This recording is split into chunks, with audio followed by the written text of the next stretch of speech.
You're listening to the Staging Sips podcast with Lori Fisher. This podcast is dedicated to helping real estate staging CEOs build healthy businesses that grow, flow, and thrive.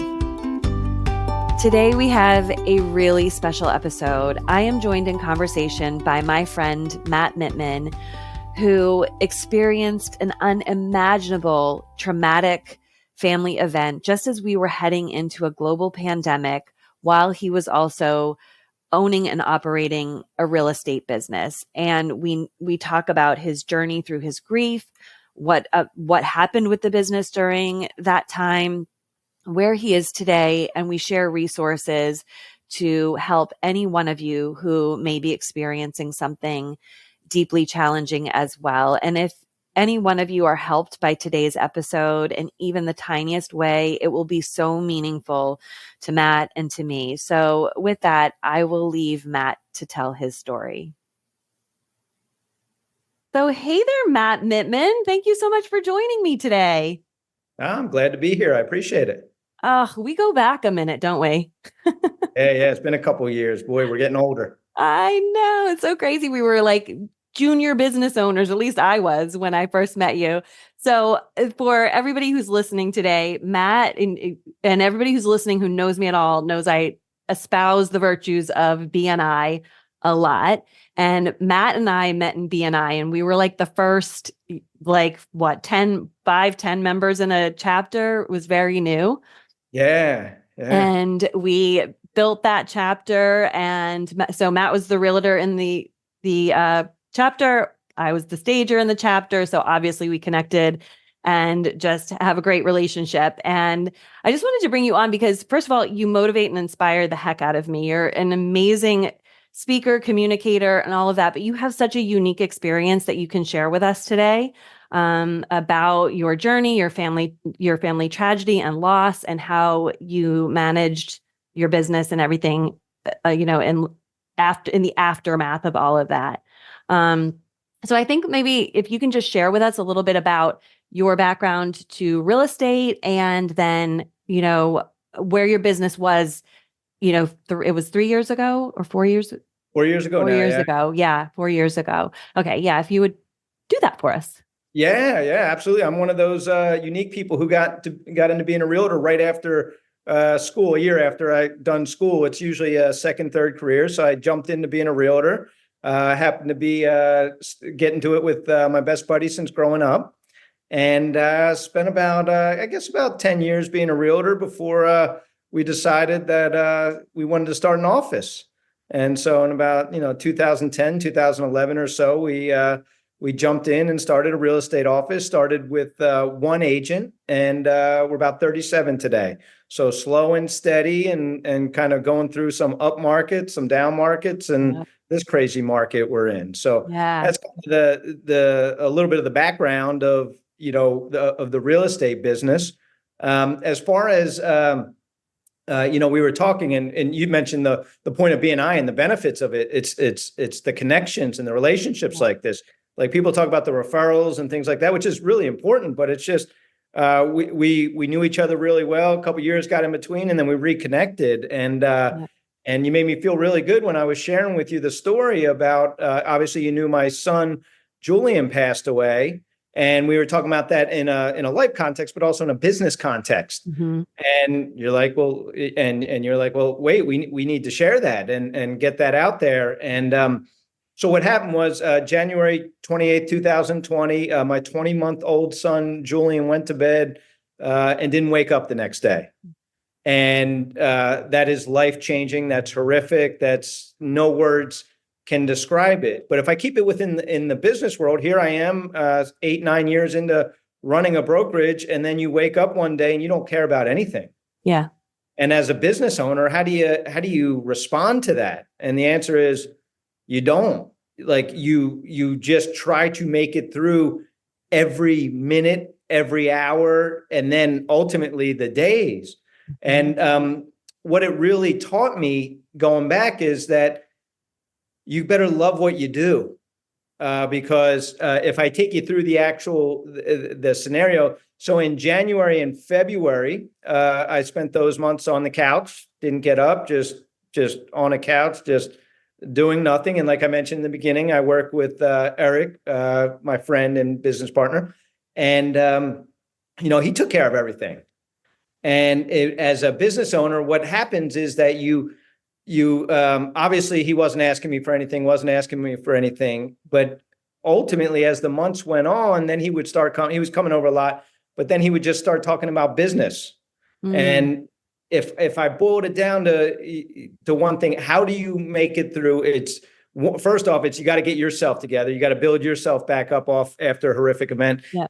And then after you get to that point, you hang on and you hug the people around you and you're loved by the people around you. And that's how you make it through. You're just hanging on to people. And in the business world, he was just there. He was just, hey, he'd come over. Hey, this is going on. This is going on. Do you want to jump back in? Do you want to jump back in? I'm like, no. And then ultimately there was a time many months later where I said, all right, I'm ready. And if in context of all this stuff, January 28, 2020, our life would change forever, my family's. And then in March was COVID. So you add that on top of our life change forever, we're receiving a ton of support. And then all of a sudden, everybody's life changed. And it was a combination of events. Oh, and I'm thinking about that gentle act of kindness from Eric to even just broach the topic with you, by the way, while you were in the midst of your grief, because I think sometimes I'm thinking, oh my gosh, if I were your partner, I'd stay away for the next 3 years. I would pull back so hard, but in a way he kept giving you opportunities to check in with yourself, I guess. Does that make sense? Yeah. So well said. You're right. And you're right. Most people in grief, if I step back for a second, when somebody loses a child, a lot of people are scared to approach you. Yeah. Because they care, they have the greatest intent, but they're like, what do I say? How do I, people are actually scared of you in a broad brushstroke because they've never been through it. They care, but they don't know what to say. They don't want to say the wrong thing. So they shy away. And he just showed up and just stood there and just hang out. And, he's really good with his words and he would just bring it up. Hey, this is what's going on. I mean, I am literally sitting in the back room in a sunroom in our house. And he's just sitting, I can still vividly remember it. And he's just he's just looking at me. And if I respond to it, all right, because some days I wanted to fill it like, all right, what's going on? Mm-hmm. And when you're going through episodes like that, it's like, all right, grief. And then it's like, well, I want to be myself for an hour. I want to get back into what I do for an hour. And he just had an amazing ability to, like you said, Lori, a lot of people shy away from it. And he just mentioned it and never pushed me. Yeah. Never pushed me. And in those moments when he would check in and you were not feeling it, were you resentful that he brought it up at all? Or were you resentful even that I guess, I don't know how I'm asking that, but defensive? Yeah, it's so tough because people can be, when you go through the anger stage of grief, and you can be like, why are you bringing that up? And how could you even think about bringing that up? I'm literally dealing with this crazy trauma. Yeah. And he just, no, I didn't feel resentful at all. Cause our relationship is built on trust and love and it's like, I knew what he was doing, but I wouldn't say I was resentful, but there were times like, oh man, no. And he would just shut it down right away. He has that art of, so I wasn't resentful, but it was like, no, I don't want to hear about numbers and, all this. And by the way, in the midst of this, in having a real estate office, my memory is foggy from stuff outside of my family, but I forget, maybe it was March when they shut it down. So here we are running a real estate office and he's trying to deal with the fact that all of a sudden you're not allowed to be a realtor. Right. So he's got to deal with everybody in the office. And usually I'm a sounding board for him and we work together on things. And now he's on an island. He's taking care of all them and he's taking care of me. So, not resentful, but definitely moments of like, no, just not now. Yeah. Yeah. And so I'm curious too, in terms of like, when you started to want to re-engage with the business, like how did you come back to re-engage with the business? What were there areas that felt easier for you to come back to? Yeah, it was difficult for sure. I can actually remember coming back into the office. I think it was for one day before we shut down in March. And it's like, all right, I'm going to go to the office today. But again, you're surrounded by the team in the office and everybody cares about you. But when they walk in, like, what do they say? And I just remember one of the ladies just came up and said, "Matt, I just want to give you a hug." Like, and that kind of broke the ice, like there, because you're like sitting there, they're looking at you. You're like, I'm in work, but I don't care about work. Right. Like, I was just going to ask you that. And it's just like, oh man, it's so cliche, but you just have to put one foot in front of the office. It's like, all right. And what was really frustrating about it is I made it in the office one day and then all of a sudden we got shut down. And then it was, it was crazy. And then, all right. And then it was like, all right, I'm going to start making some phone calls to clients, people I know and all that stuff. And you could just feel it in the phone call because some people would bring it up right away. "Hey, Matt, I know what happened. I'm so sorry." And then other people, you knew they were waiting to say it. And then they would save it to the end. Yeah. And, so every phone call had so much weight to it. Being in the office had so much weight to it. And man, I wish there was some secret to it, but it's just minute by minute, experience by experience, where you're just like, I just got to make it through this. I just got to make it through. And it's very heavy for sure. Well, and in some regards, like, I feel like maybe it even seems frivolous, right? Like, some of it seems really frivolous at a certain point. Like, and this is in no way even close to, I just remember even my own mindset when I was going through pregnancy. I was like, I'm growing a human, people. Like, this is not important.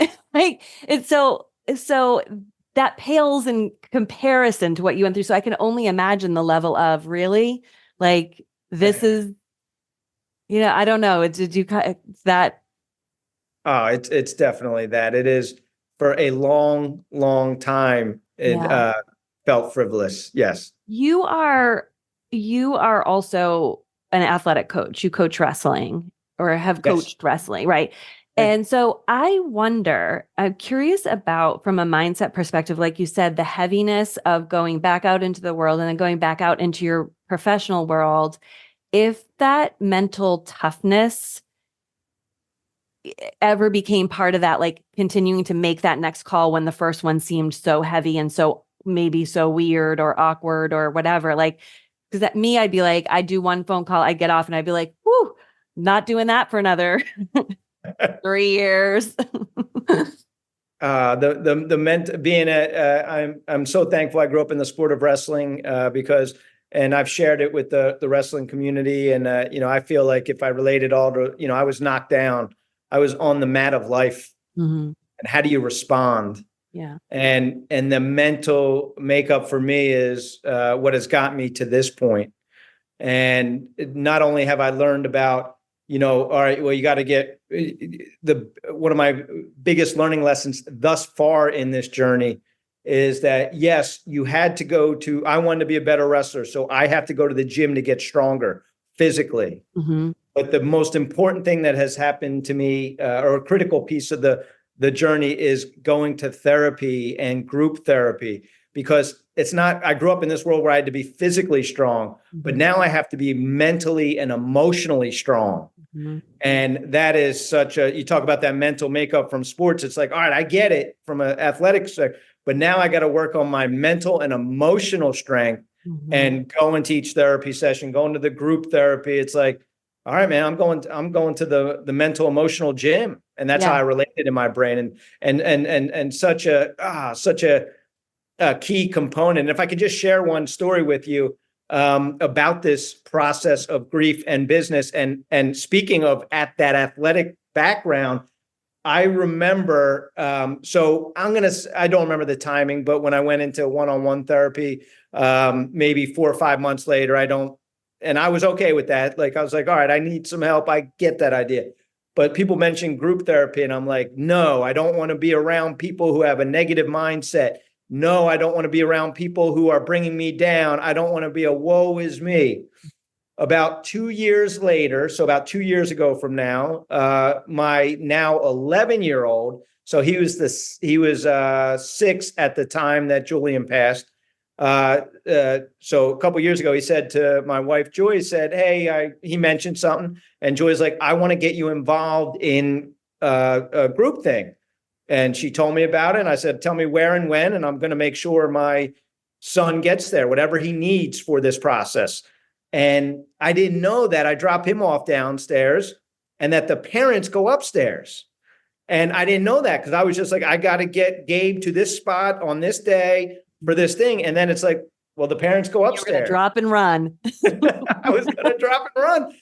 And I go upstairs and I am sitting in this room of people. And after a few sessions, I'm like, not only did they not bring me down, I am better because of them. And they sit in this room, and it's a combination of usually 8 to 10 parents with the kids downstairs, whether they lost a child or a significant other or a grandparent. So you get all different loss situations. Mm-hmm. And these parents, a number of them are always looking at me and going, Matt, like, I can't imagine losing a child. And I get that, and I can relate to that. But as their stories unfolded, I'm like, oh my gosh, you lost your significant other. Now you have to raise 3 children on your own. You have to deal with your grief. You have to deal with your children's grief. And you are a superhero. And I've told them this. I've been a part of it now a couple of years, a couple of different groups. And I'm like, you guys are my superheroes. Like how I lost a child and I have another adult to go through it with. Yeah. Like, and I'm like, I look at these, hopefully you can hear it through my voice. These people who are friends now, like their strength is off the charts. And I share all that going back to, I was against group therapy. Like I was like group, you're going to bring me down. And I tell them this, I joke about it, but I say it more than I probably should to them. I'm like, you guys make me better. You guys like have made me better and stronger. And instead of me having sometime my woe is me day, I'm going in there and one of the moms is talking about, just dealing with regular child stuff, young adults stuff. And like, oh my, like, I better get on my game. I better get better. So that's my long-winded answer. Kind of when you mentioned sports, that's what I related it to. Yeah, no. And it's funny because if you were not going to bring up the fact that you started therapy because of Gabe, I was going to be like, excuse me. Yeah, no, it's so true. And I mean, we talk about it in business as well, that mental toughness is a thing. And a lot of things are experimentation, that we can close ourselves off to things that, may be the best thing for us, right? And in that case, it's like you needed, thank goodness you somewhat your hand was forced to take that experiment on for yourself because you had this preconceived notion. Your brain was telling you a message that wasn't necessarily true. My brain was, I've mentioned this to you when we were talking beforehand, but in your last episode at like the 3-minute mark, I love the way you say it. Your brain tries to keep you small, and your brain plays tricks on you and does all kinds of things. And I am I am a stronger person because of these other adults in this group. Yeah.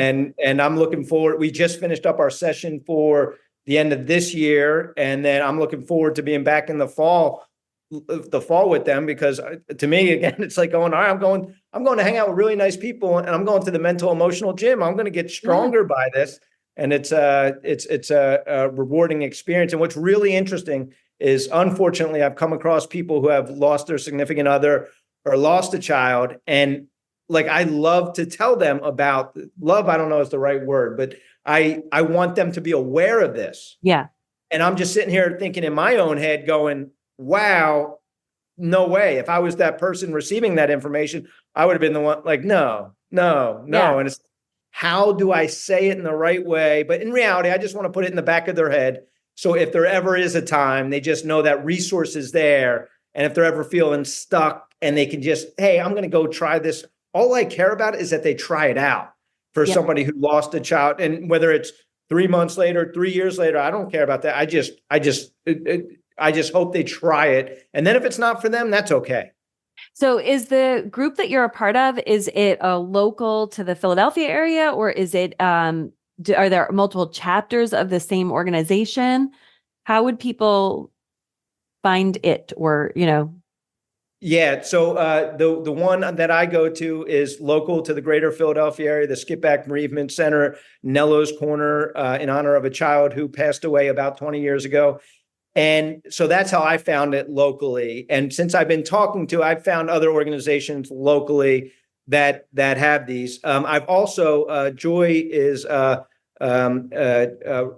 into the SUDC organization, and they have different Zoom opportunities to be part of a group, and that's more a larger group, and pretty sure they're national. And as far as getting involved with other people and groups type settings, but I've done it locally.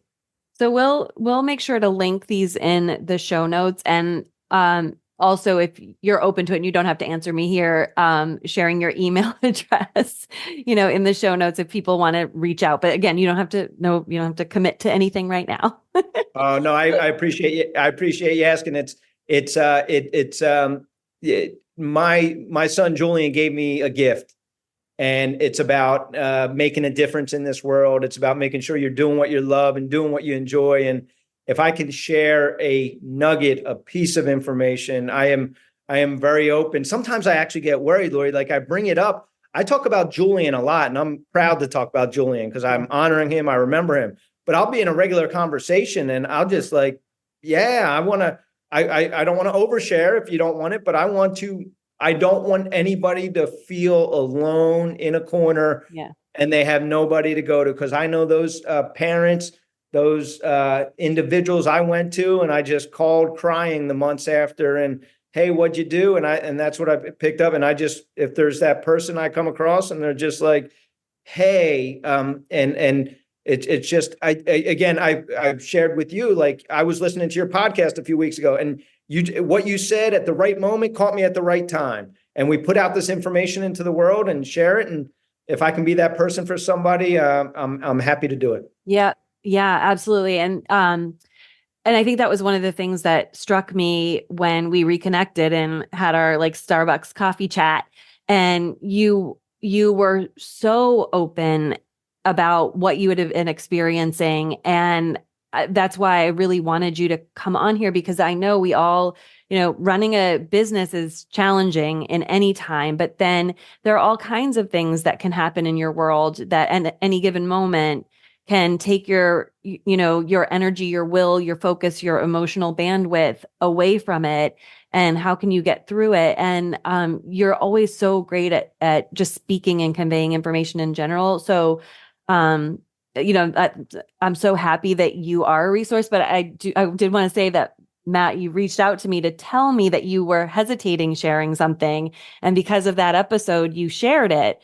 And that meant a lot. And so I just want to remind everybody who's listening that people are waiting to hear from you, hear your message, whatever it is that you're passionate about, whether it's your business or it's, an organization near and dear that's helped you. People need these kinds of resources. And so, so I so appreciate it. And I guess I'd love to ask you, if you could share even, what do you think from the perspective of your business that was in place or that just helped beyond, I guess, having Eric running operations? Like, I'm just envisioning if, a small business owner who's still really in the day to day, were there any things that you came back to and you were just really proud to have in place or glad that you had in place that kind of gave you some of the space that you needed? I don't know if that's making sense. Yeah, well, first off, the some of my roles at the office, obviously the other realtors reaching out to me, they gave me as much time as I needed. We also have Ursula, who works with us. It's been almost 10 years now. and in addition to Eric, those two were working. And so what I'm really happy is that, when we're meeting every week, we kind of know what everybody does and we're involved in it. So nobody was caught off guard. Not that they knew exactly what I did, but they knew everything what I did. If looking back, if I was by myself, I certainly know it would be the making sure that I have for lack of a better word, the user's manual. I'm not talking about some long book. I'm talking about that 2-page document that highlights the critical pieces. I'm talking about having that database where, I can only imagine if it was by myself and like, I can't get back to these people, but asking a friend to do me a favor and just reach out to my email list, because everybody's 99% of people are going to be okay with it. Hey, just want to let you know. So if I was doing it by myself, it'd be critical to have all my key contacts, clients, everybody in one database so that I could ask a friend, family member to go, hey, just let them know I'm going to get back to them. But let them know what's going on. Yeah.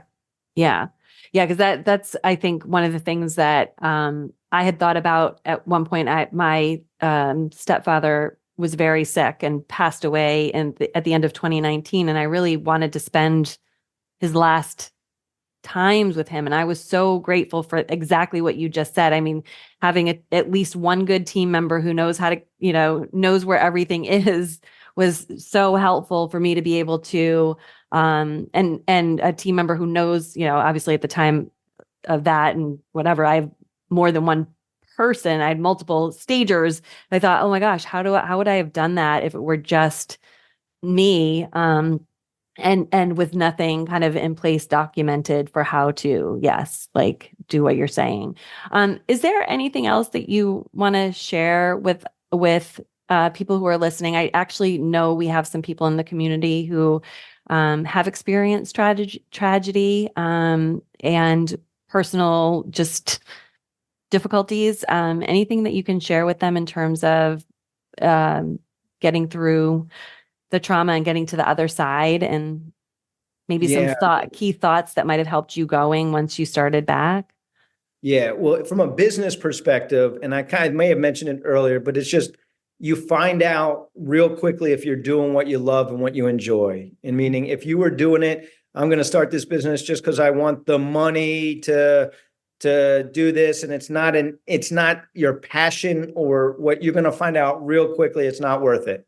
Yeah. So it's just that good reminder just to make sure you're doing what you enjoy. And Lori, I know you saw a segment of a clip I shared where, my son Julian gave me the gift that he gave me and said, hey, Dad, you better wake up and figure it out. Are you doing what you love? Are you doing what you enjoy? Are you following your passion?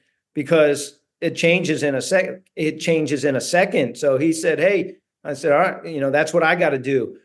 So making sure you do what you enjoy is number one. And then just give yourself the grace to go. Literally, I was minute by minute in January and February of 2024. And at some point it expanded to an hour and a day. I was stuck down in my living room probably for a couple months. And then I finally got upstairs to that sunroom I mentioned where there was at least light coming in and, just a brighter space. But give people the grace to go at their pace. And, when you're in that spot, it's just, some days I wanted people to feel sorry for me and I wanted them to be there with me. It's so much about meeting people where they're at. And if they want to talk about the Eagles that day, let them talk about the Eagles that day. And if they want to talk about their loved one that day, let them talk about their loved one.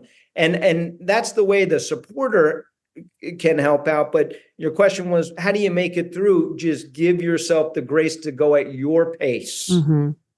Yeah, I love that. And I do want to say that we have talked about this, and I'm going to put this out there that Matt will be speaking about this in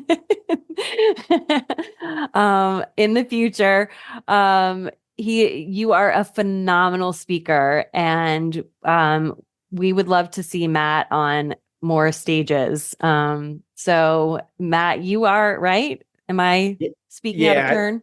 Yeah, no, I appreciate that. Yeah, now I am now I've had a few more opportunities to share this journey, to share Julian's story, to make a difference out there. And Lori, I want to give you credit because I was a few episodes ago, and you're right. Well, you know me from BNI, and that when I'm prepared, I can speak pretty good. Mm-hmm. But what I've learned is just because you're a good speaker doesn't mean everybody's going to want you to speak. There's kind of like you got to go out there and create those opportunities. Yep.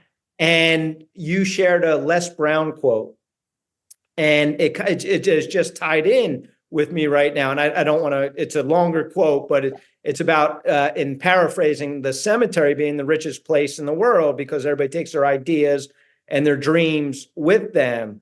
And it was just a wake-up call to me to go, wait a second, I would disappoint myself, and I'd be disappointed if I leave this world if I didn't use my skill set of speaking and share Julian's lesson and my lesson and my family's lesson. So yes, thank you for calling me out on it. Every time I talk about it, it's just that reminder that I gotta get up and go. Not always the easiest thing and the most exciting thing. Hey, I'd like to talk about grief. That's really exciting. But if I can go to bed at night knowing that I've impacted one person, that keeps me going. It's super powerful. And I think this is a really nice point for us to wrap this up, because you've said it beautifully. And I'm so thankful that you wanted to come here and share on our platform. And I, my heart goes out to anybody in our audience who may be experiencing this, but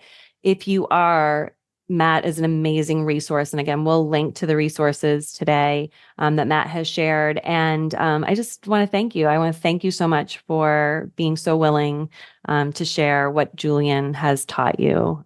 And I'm probably overstepping my bounds, but I want to share one last thing, because when we were on a time, and I texted Lori and I said, we were just coordinating. I said, well, grief's not the most exciting topic as we were trying to coordinate. And you texted me back and you just said it's so important.